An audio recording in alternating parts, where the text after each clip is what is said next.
इंदौर संभाग के आखिरी लेक्चर की बात करते हुए हम बढ़ते हैं इंदौर संभाग के आखिरी 3 जिलों में। 5 जिलों की चर्चा हमने कर ली है, बचे हुए 3 जिलों की चर्चा भी हम कर लेते हैं और इस तरह से इंदौर संभाग हमारा समाप्त हो जाएगा। ठीक है ना। उन 3 जिलों में सबसे पहले हम बात करेंगे खरगोन जिले की। सबसे पहले हम बात करेंगे खरगोन जिले की। खरगोन जिले की जो पहली विशेषता है वो यह है कि नर्मदा नदी पर सबसे बड़ा घाट, नर्मदा नदी पर सबसे बड़ा घाट जहां पर है वो उस स्थान को कहते हैं, वह स्थान जाना जाता है महेश्वर के नाम से। ठीक है ना, आप लिख सकते हैं नर्मदा नदी पर सबसे बड़ा घाट है महेश्वर में, और महेश्वर कहां पर स्थित है? खरगोन जिले में। महेश्वर कहां पर स्थित है? खरगोन जिले में। एक चीज आप याद रखेंगे, आप जब मैप में खरगोन जिले को देखेंगे तो आपको खंडवा और खरगोन दोनों साथ साथ नजर आएंगे। खंडवा और खरगोन दोनों साथ साथ नजर आएंगे। ठीक है ना। पहले क्या था, खंडवा को पूर्वी निमाड़ कहा जाता था। ये दोनों क्षेत्र निमाड़ के नाम से जाने जाते थे। खंडवा को पूर्वी निमाड़ के नाम से जाना जाता था और खरगोन को पश्चिमी निमाड़ के नाम से जाना जाता था। ठीक है ना। इसलिए कई कई जगहों पर आपको खरगोन में पश्चिमी निमाड़ और खंडवा के साइड में बॉक्स में आपको पूर्वी निमाड़ के नाम मिलेंगे। कंफ्यूज नहीं होना है। ठीक है ना।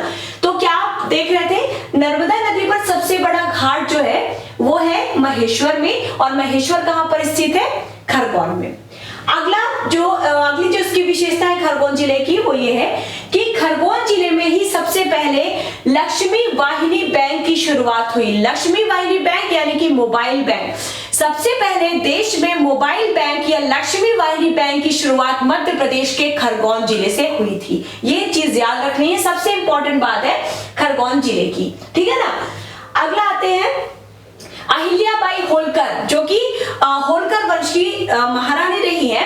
अहिल्याबाई होलकर की राजधानी रहा है महेश्वर। अहिल्याबाई होलकर की राजधानी रहा है क्या?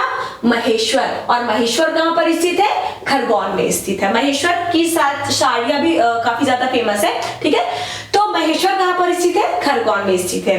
खरगोन में नवग्रह मंदिर और सूर्य नारायण मंदिर देखने योग्य हैं। खरगोन में नवग्रह मंदिर और सूर्य नारायण मंदिर देखने योग्य हैं। ठीक है।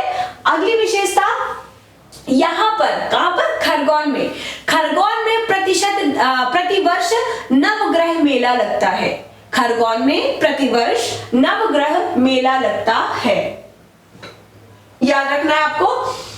खरगोन में रंगीन कपास का उत्पादन होता है। कपास की बात से याद आया, खरगोन और खंडवा दोनों जिलों में कपास बहुतायत मात्रा में होता है। इसी कारण खंडवा को और खरगोन को दोनों को सुनहरे जिले की संज्ञा भी दी जाती है। ठीक है ना। लिख सकते हैं आप, खंडवा और खरगोन दोनों को सुनहरे जिले भी कहा जाता है क्योंकि कपास बहुतायत मात्रा में पाया जाता है। यहाँ पर रंगीन कपास का भी उत्पादन होता है। इसके अलावा CISF का ट्रेनिंग सेंटर भी खरगोन में है। CISF का ट्रेनिंग सेंटर भी खरगोन में है। उस जगह का नाम है बड़वाहा। बड़वाहा में CISF का ट्रेनिंग सेंटर है जो कि है खरगोन जिले में। ठीक है। ये हो गई बात आपके खरगोन जिले की। अब हम आते हैं झाबुआ जिले में। झाबुआ जिले की अगर बात करें तो इसकी सबसे बड़ी विशेषता है कि प्रदेश में सर्वाधिक भील जनजाति जिस जिले में पाई जाती है वो है झाबुआ जिला। झाबुआ जिले में सर्वाधिक भील जनजाति पाई जाती है।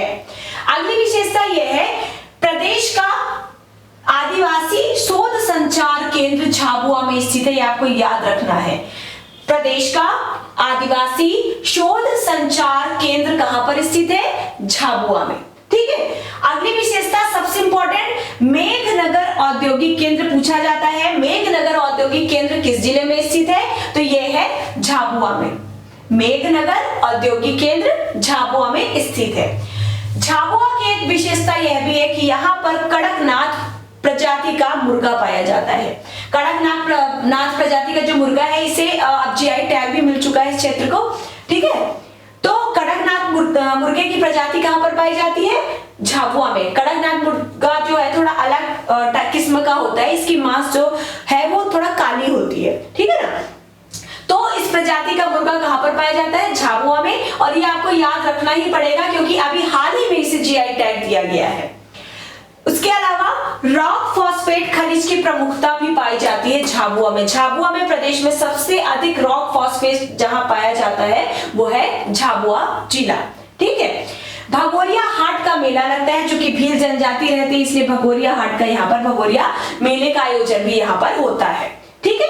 मक्के का उत्पादन यहाँ पर होता है अच्छी खासी मात्रा में। माही कंचन किस्म का एक मक्का है, उसका उत्पादन यहाँ पर किया जाता है। माही कंचन किस्म का मक्का पूछा जा सकता है कि किस जिले में उत्पादन होता है इसका, तो इसका उत्पादन होता है झाबुआ जिले में। ठीक है। ये हो गया हमारे झाबुआ जिले की प्रमुख बातें। अब हम आते हैं अलीराजपुर में। अलीराजपुर जो है वो मध्य प्रदेश का सबसे पश्चिमी जिला है, आप सभी को पता होगा। अलीराजपुर झाबुआ से ही अलग होकर बना है। अलीराजपुर की सबसे बड़ी विशेषता यह है कि यह हमारे शहीद चंद्रशेखर आजाद की जन्मस्थली रही है। शहीद चंद्रशेखर आजाद की जन्मस्थली रही है। अलीराजपुर में एक भाबरा नामक गांव है। अलीराजपुर में एक भाबरा, देखिए पहले ये था झाबुआ जिले में। ठीक है। जब झाबुआ जिले से अलग हुआ तो ये भाबरा गांव अलीराजपुर में आ गया है। तो अलीराजपुर में एक भाबरा नामक गांव है और इस गांव में चंद्रशेखर आजाद का जन्म हुआ था। इसी कारण भाबरा गांव को शहीद चंद्रशेखर आजाद नाम भी दे दिया गया है। भाबरा गांव का नाम बदल करके अब उसका नाम चंद्रशेखर आजाद नगर कर दिया गया है। ठीक है ना, आप नोट कर सकते हैं। भाबरा गांव का नाम अब हो चुका है चंद्रशेखर आजाद नगर। ठीक। अलीराजपुर में मयूर अभ्यारण्य है। कट्ठीवाड़ा एक स्थान है। कट्ठीवाड़ा मयूर अभ्यारण्य कहां पर है? अलीराजपुर में। कट्ठीवाड़ा मयूर अभ्यारण्य कहां पर है? अलीराजपुर में। प्रदेश में सबसे कम साक्षरता की अगर बात की जाए तो वो है अलीराजपुर। प्रदेश में सबसे कम साक्षर जिला जो है वो है अलीराजपुर। ये आप याद रखेंगे। हालांकि आप जनगणना में ये सारी चीजें पढ़ेंगे, लेकिन अगर आप अभी से ये चीजें याद रखते चलेंगे तो आपको आगे चल के प्रॉब्लम नहीं आएगी। तो इस तरह से आपका खत्म हो जाता है इंदौर संभाग। इंदौर संभाग के सभी 8 जिले हमने कंप्लीट कर लिए। अब अगले लेक्चर में हम अगले संभाग की बात करेंगे। तब तक के लिए पढ़ते रहिए। Thank you very much. Best of luck.